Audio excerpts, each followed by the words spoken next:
Hello student.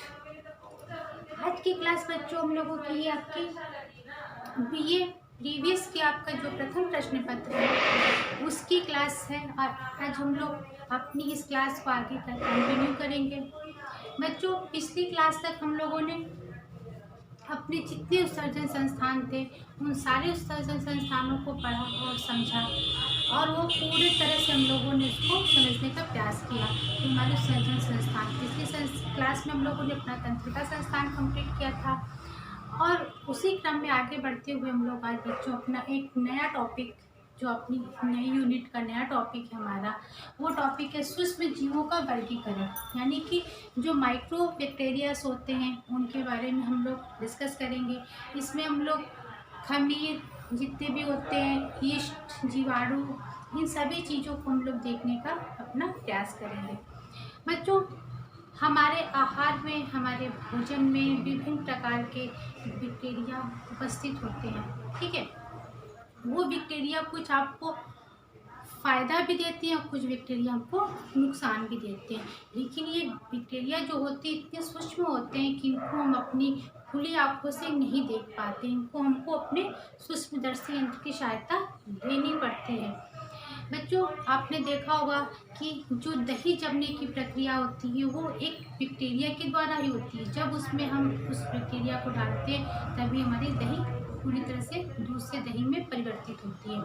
लेकिन जब आप दही को नॉर्मल आँखों से देखोगे तो उसमें कोई बैक्टीरिया आपको नज़र नहीं आती। लेकिन जब उसको हम सूक्ष्मदर्शी यंत्र की सहायता से देखते हैं तो उसमें असंख्य बैक्टीरिया दिखाई देते हैं जो दूध से दही में परिवर्तित करने के लिए उनको मदद करते हैं। तो बच्चों, जो ये बैक्टीरिया होते हैं, अणुजीव होते हैं, इनकी उपस्थिति हर जगह पर होती है।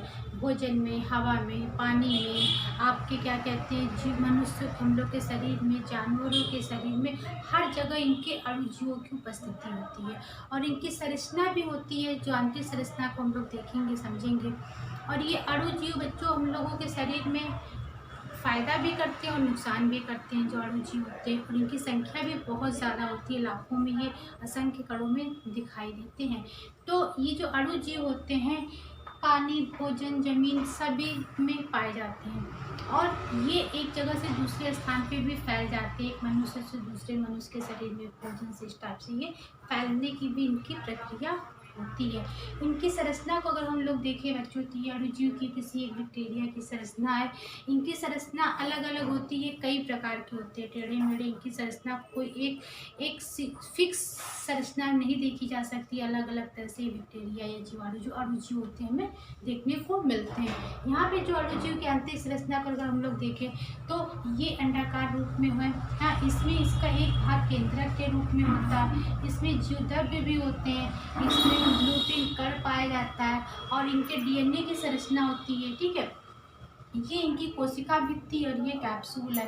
तो ये जो अणुजीव होते हैं एक स्थान से दूसरे स्थान पे भी मूव करते हैं, यानी कि इसमें गतिशीलता होती है। और बहुत से अणुजीव 100 डिग्री टेम्परेचर पे भी जीवित रहते हैं, और बहुत 0 डिग्री टेम्परेचर पे भी जीवित रहते हैं। ये गर्मी में भी जीवित रह सकते हैं, बहुत से जो भी हैं। तो ये चीज़ें होती हैं कि अणुजीव की उपस्थिति सभी स्थानों पे होती है। हवा, पानी, भोजन, मनुष्य के शरीर में, जानवरों के शरीर में, हर जगह इनकी उपस्थिति होती है। लेकिन ये हमें अपनी खुली आंखों से दिखाई नहीं देते। और जो ये आपके अणुजीव बैक्टीरिया होते हैं बच्चों, ये 6 प्रकार के होते हैं। आज नेक्स्ट क्लास में हम लोग अपने इनके जो 6 प्रकार होते हैं उनको डिस्कस करेंगे। आज पहले ओवरऑल हम लोग जानने का प्रयास करेंगे कि ये अणुजीव की संरचना कैसी होती है, इनकी विशेषताएं क्या होती है, और इनके क्या क्या भाग होते हैं। ठीक है, जीवाणुओं की विशेषताएं। ठीक है, ये अति सूक्ष्म होते हैं। ठीक है, सबसे पहली बात है कि ये बहुत बारीक होते हैं, इनको हम लोग अपनी खुली आंखों से नहीं देख सकते, इनको हमको सूक्ष्मदर्शी यंत्र की सहायता से देखना होता है। दूसरा है विभिन्न आकार एवं माप के होते हैं। ठीक है, इनका कोई एक निश्चित आकार या माप नहीं होता, ये विभिन्न आकार और माप के होते हैं, और इनकी आकृति को चेंज भी कर देते हैं जो भी चीज़ होती है। गतिशील, ये गतिशीलता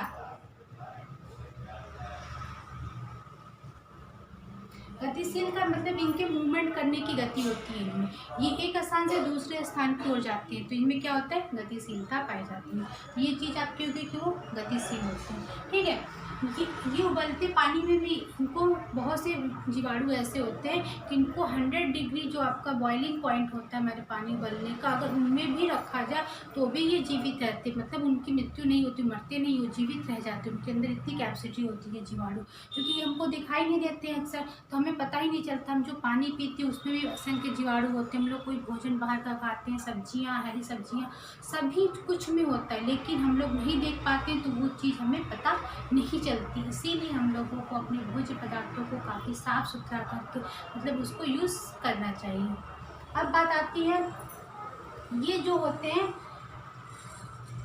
अणुजीव है, जानवरों की त्वचा और हमारे मुख व मनुष्य के, ये जानवरों की त्वचा में भी चिपके रहते हैं, उनके वहाँ पे जीवित रहते हैं, ठीक है। मल में रहते हैं, हम लोग के मनुष्य के मल में भी जो होती है जीवाणु बैक्टीरिया आपस में चले जाते हैं। ये बस प्रॉब्लम इसमें ये होती है बच्चों कि ये इतने बारीक होते हैं कि हमें दिखाई नहीं देते, और हम कहीं हाथ टच किया, हमने बाहर सब्जी ली, हमने कुछ जानवरों को टच किया, कुछ भी, तो ये जो अणुजीव होते हैं हमारे हाथों में आ जाते हैं, फिर हमारे भोजन में। इस तरह से इनके गतिशीलता होती है और ये एक स्थान से दूसरे स्थान पर ही मूव कर जाते हैं, ठीक है। अब बात आती है अणुजीवों की संरचना की। में देखा कि हमने क्या होती है, इनकी जो उपस्थिति होती है हर जगह पर होती है। तो जो इनकी संरचना है, इसमें पहली बात है कोशिका भित्ति की, ठीक है। तो जो अणुजीव की संरचना में कोशिका भित्ति पाई जाती है बच्चों, ये कार्बोज, प्रोटीन और वसा की बनी होती है। हाँ, इनमें कार्बोज, वसा, प्रोटीन की बनी होती है, और ये पूरी कोशिका को ऊपर से कवर करे होती है, ठीक है। फिर कोशिका द्रव्य कला, ठीक है।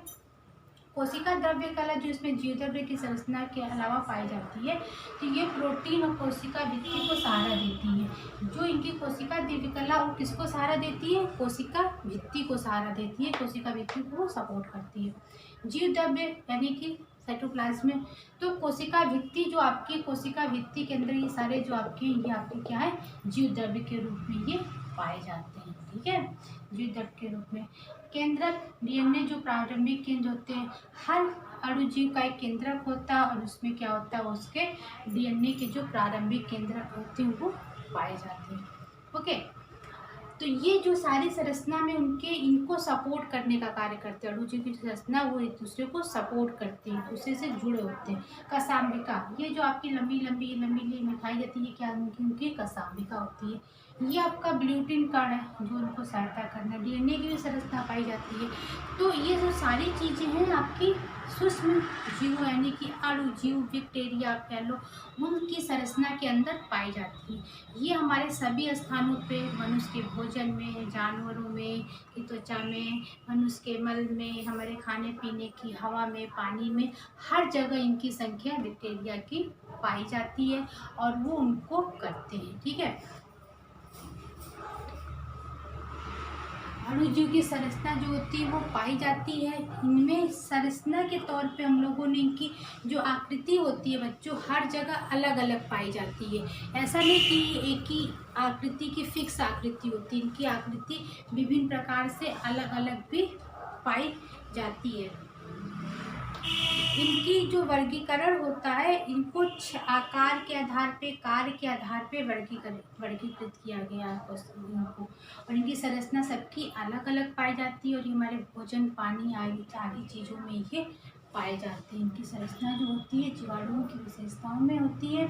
तो जीवाणुओं की विशेषता बच्चों यही है, पहली बात कि ये अति सूक्ष्म होते हैं, ये विभिन्न आकार और माप के होते हैं, इनमें गतिशीलता पाई जाती है, उबलते पानी में भी ये गतिशील होते हैं। ये मनुष्य तथा जानवरों की त्वचा, मुख व मल में रहते हैं, और ये अणुजीव एक कोशिकीय होते हैं, यानी कि एक कोशिकीय, दो कोशिकीय, बहुकोशिकीय होते हैं। जैसे ये अणुजीव क्या होते हैं, एक कोशिकीय अणुसंरचना होती है। हमको फ़ायदा भी करते हैं और हमारे लिए बहुत नुकसानदायक भी होते हैं। दूध का जब दही में परिवर्तित किस कारण होता है, ये बैक्टीरिया के कारण होता है। हम दही को सूक्ष्म आँखों से देखेंगे, खाते में नहीं समझ में आता, लेकिन जब आप सूक्ष्मदर्शी की सहायता से देखोगे तो उसमें करोड़ों संख्या में ये बैक्टीरिया पाए जाते हैं, और ये बैक्टीरिया जो होते हैं यही दूध को दही में परिवर्तित करने के लिए कार्य करते हैं।